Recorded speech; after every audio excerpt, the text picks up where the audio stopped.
another weekly wrap-up of the comics/trades I've read for the week.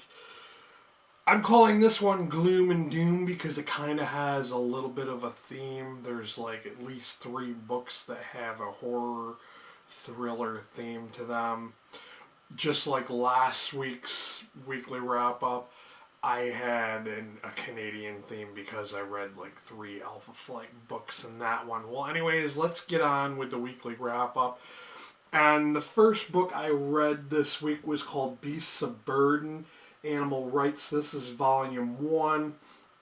And this was a Goodreads recommendation based on something else I had read.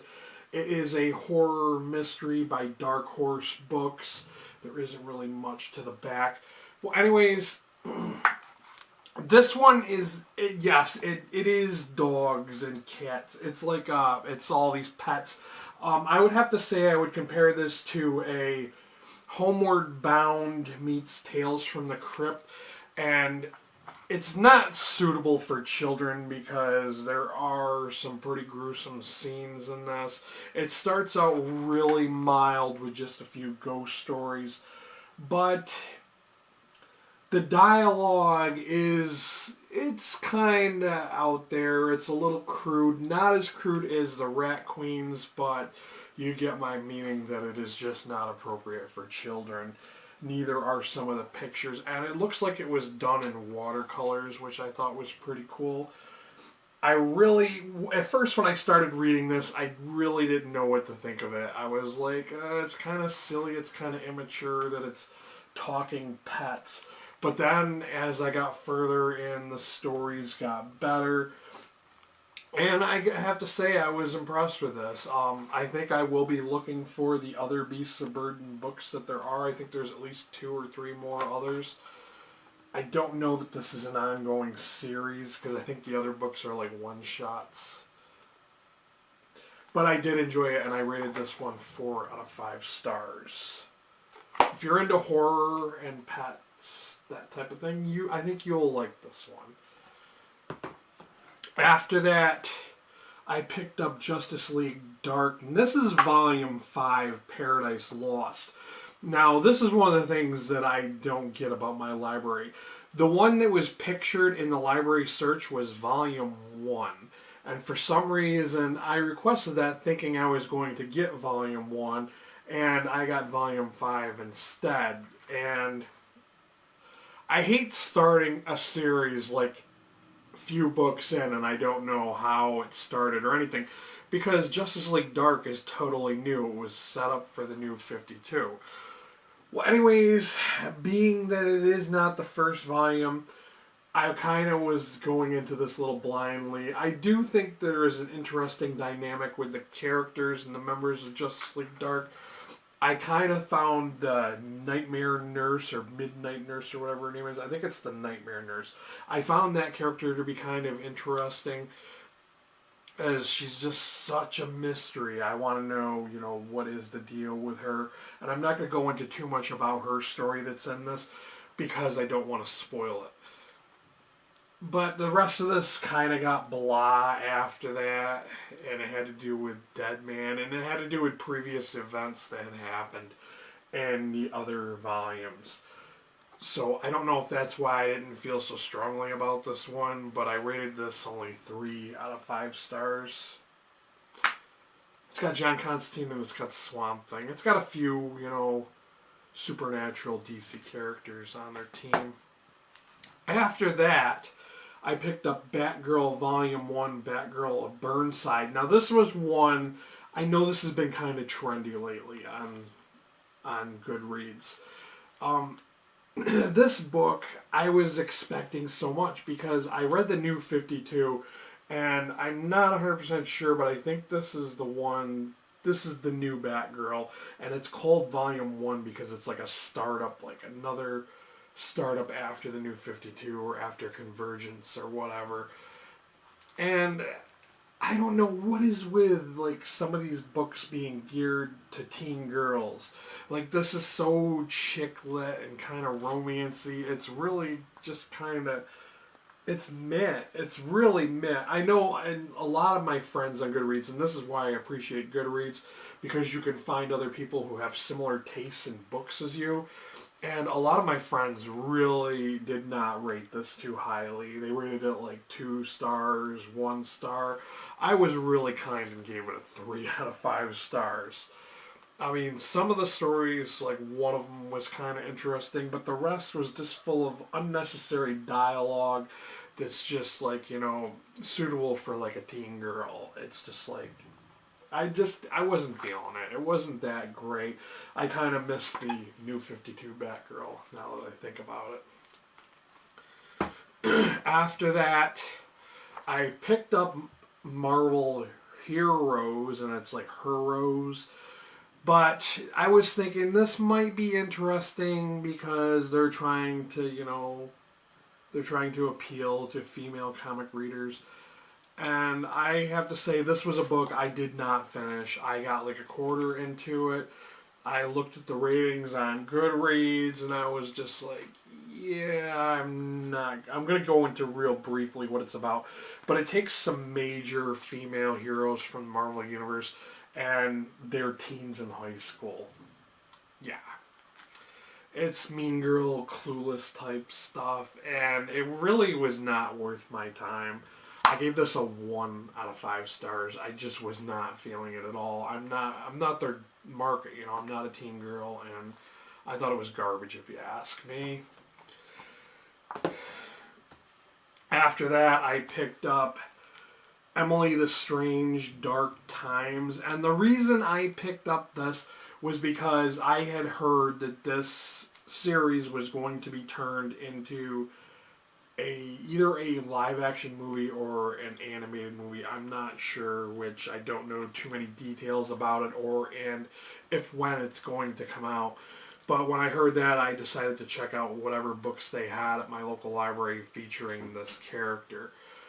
So, and I was kind of disappointed when I started to read it, and it's mostly like a young adult novel. It's got very little pictures, but it's classified as a graphic novel because it has like big pictures, I guess, every couple of pages. And this is another one. I read 20 pages in, and due to time constraints, because this is, I kept pushing it back, and all the renewals ran out, and it's something that's due back soon, so I made a quick assessment, and I'm like, do I really want to read this? Because I took out 2 other volumes of this same series. So, and I did rate this one 1 out of 5 stars on Goodreads. I'm not saying that that's a fair rating because I only read 20 pages, and I very quickly decided, hey, I don't think this is going to interest me. I don't think I'm going to read it. It's about a girl who got like emancipated when she's 3 years old, which is kind of dumb. And she's like kind of like gothy, and she time travels and shit like that. And I was like, yeah, I don't think I want to read this. So I'm just gonna return this and the other 2 volumes that I had taken out. I'm not interested. Maybe if the film comes out, maybe I'll watch it, but I'm just not interested in doing that. Up next we have Journey into Mohawk Country. This is another First Second, I think is the name of the company that produced this. Yeah, First Second produced graphic novel, and this one is based on a first-hand account of a Dutch colonist from New Amsterdam into the central New York region to trade with the Native Americans of that area.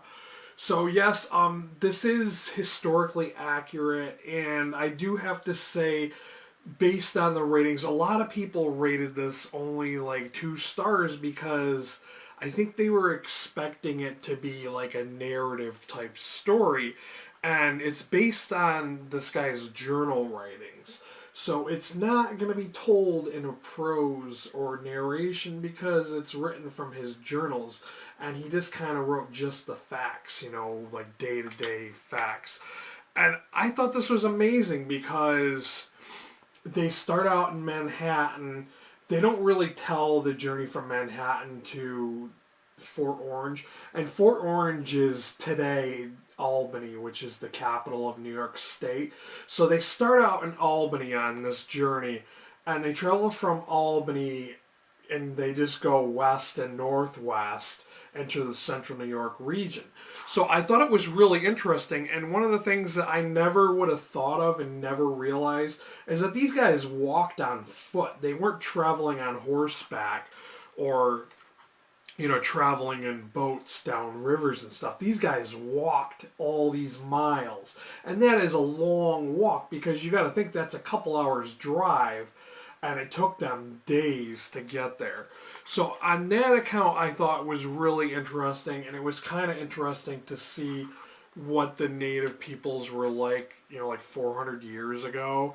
And the artist who illustrated this actually looked into historical records to try to get it as accurate as possible. I mean, while, it's historically accurate, I didn't think it was that great, but I didn't think it was horrendously bad either. I really did not think this was a 2-star book. It was kind of interesting to learn about the Native Americans from the region where I live, which were the Iroquois Confederation, and how they traveled with and they traded with the what they called the French Indians, who were the Hurons, and they were known for mixing with the French or whatever. And I'm still trying to figure out if the big lake they're talking about is Lake Oneida, because it can't be Lake Ontario, because I tried to calculate the miles they were going, and based on the tribe names, where they were in location. And I know they were in the central New York region, because they mentioned the Onondagas, and they mentioned the Senecas, and so it was kind of interesting. I gave this book 3 out of 5 stars on Goodreads. If you're into history and Native American culture or early colonial times, you might like this. So I think this is where I'm going to end my weekly wrap-up, with this massive volume, Marvel's Infinity. Of course, this features Thanos, because just like the Infinity Gauntlet one, which I have yet to read, I still have got to find a copy of that and read it. I know a little bit about it, and I know that it's the same as this. Thanos is yet again trying to destroy the universe, except this time Thanos has enlisted a few people to help him do that. And this is written by Jonathan Hickman, most of it anyways. And it has another, these people called the Builders, who are like gods. They're supposed to create life on worlds, but for some reason these guys are also trying to destroy Earth and other worlds, and the multiverse is involved in all that, and it's really so much going on. It was kind of hard to keep track of what everybody was doing. It does have a lot of action, adventure. It really reminded me of Star Wars, because there's a lot of outer space battles, and there's so much to show you guys, because there's so many pages. There were a few great moments where I was like, yeah, this is really cool. Like when they featured Thanos' son, who is an Inhuman, Thane. I thought that part was really cool, and that part of the story I thought was really great. But overall, this was just an average read, just because there's a lot of useless dialogue, filler dialogue, and it seems like a lot of the battles were just filler to fluff up the story. So I only rated this 3 out of 5 stars. I mean, I did think it was enjoyable. I'm assuming if you're into Star Wars, you might really like this, because it kind of reminded me of Star Wars when I was reading it. It's very science fiction, action type. But yeah, that's what I thought of this. It could have been better. I mean, it seemed like, for such a massive book, it didn't really have much substance to it, I don't think.